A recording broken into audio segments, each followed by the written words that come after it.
masih ada pertanyaan dari pekan lalu dari Jamaah Groba Muskat dari Ukti Ida di Swedia.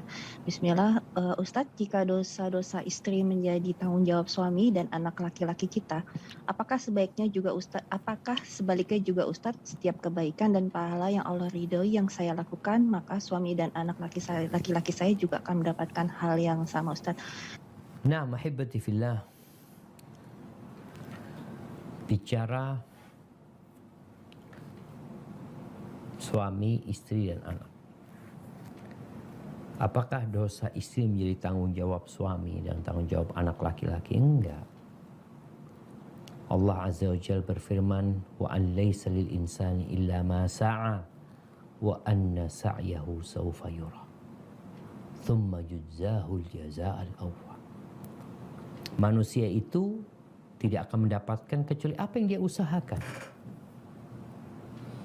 Artinya dia tidak akan dihukum karena kesalahan orang lain, karena dosa orang lain, dan dia juga akan dapat pahala dari amalan orang lain. Nggak bakalan gitu. Baik. Adapun berkaitan dengan suami, suami ini punya tanggung jawab. Dia punya kewajiban dia, bukan kewajiban istri. Kewajiban dia untuk beramar ma'ruf nahi mungkar. Istrinya nggak sholat, wajib dia nyuruh istrinya sholat. Ketika istrinya nggak sholat, dia nggak nyuruh, yang dosa siapa? Suaminya. Jadi bukan karena istrinya, tapi karena suaminya tidak menjalankan tugas dia untuk menegur istrinya, untuk memperbaiki istrinya. Makanya Nabi alaihi salatu wassalam ketika menyebutkan ada 3 golongan yang Allah tidak akan melihat mereka, tidak akan berbicara dengan mereka, tidak akan membersihkan mereka, dan mereka akan mendapatkan azab yang pedih. Bagaimana sikap mereka? Salah satunya adalah the youth alladhi yuqirul munkar fi ahli. The youth yang membiarkan kemungkaran terjadi di keluarganya. Jadi dia dosanya karena membiarkan. Maka dia dapat dosanya dia, bukan dosanya tuh orang. Yang nggak sholat ini akan dihisap. Tapi sang suami membiarkan orang itu tidak sholat, seperti itu. Seorang anak melihat kemungkaran juga.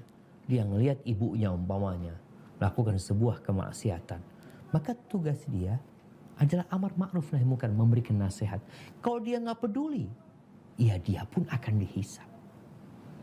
Kalau bicara kebaikan, jadi intinya jamaah, Allah akan meminta pertanggungjawaban dari setiap manusia yang memiliki kewajiban-kewajiban, kemudian tidak melaksanakan kewajiban. Seorang ayah melihat anaknya melakukan kemungkaran, melihat tadi istrinya melakukan kemungkaran, lalu dia membiarkannya, maka dia akan diazab dengan dosanya dia. Jadi karena dosanya dia, bukan dosa istrinya sebenarnya. Tapi tadi kadangkala si istri dia mengatakan, ya Allah, suamiku nggak pernah ngajarin aku, ya Allah, nggak pernah nyuruh aku gitu.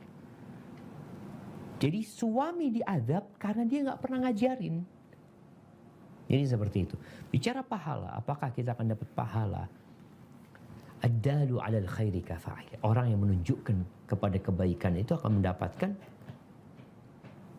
pahala dari orang yang mengamalkan, atau pahala seperti amalan orang tersebut. Tadi suami nyuruh istrinya sholat, suami dapat pahala. Nyuruh istrinya umpamanya sholat duha, baca Quran, kebaikan-kebaikan yang disuruh, kemudian sang istri mengamalkannya, maka suami dapat bagian. Karena dia termasuk yang memberikan arahan. Tapi kalau bukan karena arahan dia, dikatakan si istri ini alhamdulillah sholat, sebelum nikah dia sudah sholat. Siapa yang nyuruh sholat? Bapaknya. Jadi bukan suaminya, bapaknya nih yang akan terus mendapatkan pahala. Tapi kadang-kadang di rumah istri males, istri capek, suami memberikan motivasi. Jadi semua akan mendapatkan balasan sebenarnya dari perbuatan dia. Hadza wallahu a'lam bissawab.